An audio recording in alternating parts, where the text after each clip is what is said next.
দুর্গাপুরে কলেজ ছাত্রকে মারধরের অভিযোগ কাঠগড়ায় এবিভিপি সমর্থকরা। অভিযোগ অস্বীকার সংগঠনের। দুর্গাপুর সরকারি মহাবিদ্যালয়ের ছাত্র বিপুল বর্মনকে মারধরের অভিযোগ উঠল অখিল ভারতীয় বিদ্যার্থী পরিষদ এবিভিপি এর সমর্থকদের বিরুদ্ধে। বৃহস্পতিবার দুপুর 12টায় আক্রান্ত ছাত্রের দাবি, বুধবার রাতে ঝর্ণাপল্লী এলাকায় বাড়ি থেকে ডেকে নিয়ে গিয়ে তাঁর উপর হামলা চালানো হয়। অভিযোগ, লোহার রড ও ধারালো অস্ত্র দিয়ে তাকে আঘাত করা হয়। ঘটনার পর আহত ছাত্র দুর্গাপুর নিউ টাউনশিপ থানায় লিখিত অভিযোগ দায়ের করেছেন। অভিযোগের ভিত্তিতে পুলিশ ঘটনা তদন্ত শুরু করেছে বলে জানা গিয়েছে। তবে সমস্ত অভিযোগ অস্বীকার করেছেন এবিভিপি নেতা অচিন্ত শর্মা। তার দাবি, হাসপাতালে যাওয়ার পথে তিনি কিছু ছাত্রকে নিজেদের মধ্যে বিবাদে জড়াতে দেখেন। সেই সময় সেখানে বিপুল বর্মন এবং তাদের সংগঠনের কয়েকজন সদস্য উপস্থিত ছিলেন। তিনি পরিস্থিতি শান্ত করার চেষ্টা করেছিলেন বলে দাবি করেন। অচিন্ত শর্মার আরও বক্তব্য, কলেজে কোনো ধরনের রাজনৈতিক কার্যকলাপ চলুক তা তারা চান না।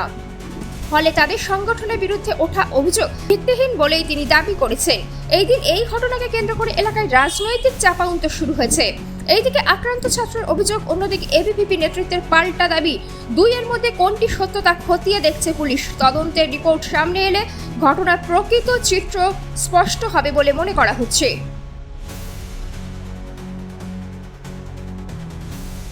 বলে ছেলেটি আমাকে ডেকে বলে, দাদা ভালোভাবে ডাকে, দাদা আসো না, তোমার সাথে অচিন্তদা একটু কথা বলবে। সেই আমি ঘর থেকে বেরিয়ে যাই, তখন এই বিজেপির নেতৃত্বরা, অচিন্ত সিং নাম, এই আগে তৃণমূলেরই গভর্নমেন্ট কলেজে জিএস ছিল, এখন বিজেপির নেতা হয়ে গেছে। আর স্বর্ণেন্দু হালদার, এও তৃণমূলে ছিল গভর্নমেন্ট কলেজে, এখন বিজেপির নেতা হয়ে গেছে।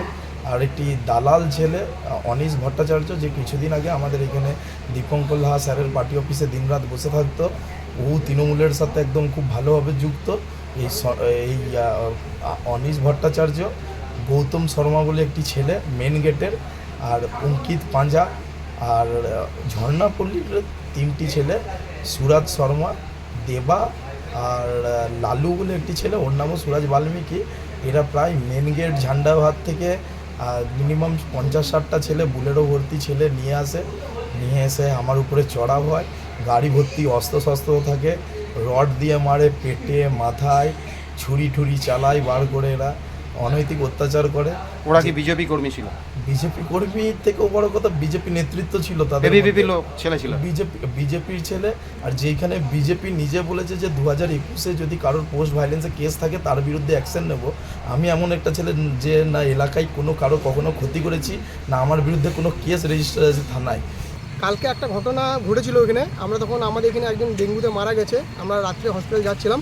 তো হঠাৎ দেখি ওই মসজিদ পাড়ার সামনে কিছু জুনিয়র ছেলের নিজেদের মধ্যে মারপিট করছে। সেখানে আমি যাই এবং গিয়ে দেখি এখানে সেই বিপুল নামক ছেলেটি আছে এবং আমাদের কিছু ছেলেও ওখানে জড়িত ছিল। এদের নিজের মধ্যে স্টুডেন্টদের মধ্যে লড়াই হয়েছিল, ছাত্রদের মধ্যে লড়াই হচ্ছিল।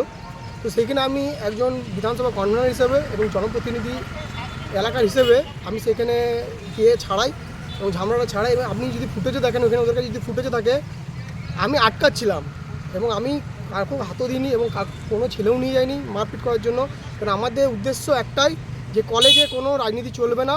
টিএমসিপি ভুলে যাচ্ছে যে তৃণমূল নেই, টিএমসিপি এখনও কলেজে দাদাগিরি করছে এবং এই দাদাগিরি চালানোর জন্য এরা এখনও কলেজে নিজের যে বাসা আছে, যে মধু আছে, সেই মধুর জন্য এরা এবিভিপির নামে কেস করছে এবং বিজেপির নামে কেস করে বেড়াচ্ছে।